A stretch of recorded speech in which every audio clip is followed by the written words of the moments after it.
તો first question એ છે, જો આપણને ઇનવિઝિબલ થવાનો મોકો મળે તો તમે પહેલા શું કરશો? Invisible, okay.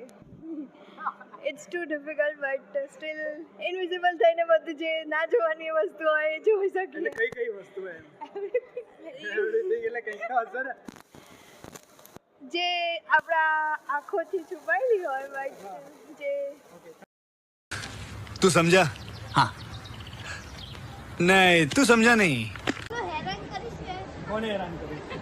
મારી ફેમિલી મેમ્બર્સ છે પ્લસ કારણ કે એ લોકો હંમેશા પહેલું મસ્તી કર્યું ને એટલે એટલું બોલે છે એટલે પછી એમને મસ્તી કરીને એમનું માથું દુખાવી નાખવા માંગે છે. ઇનવિઝિબલ થવાનો મોકો મળે કે આપણે ગાયબ થઈ શકીએ તો સૌથી પહેલી વસ્તુ શું કરો?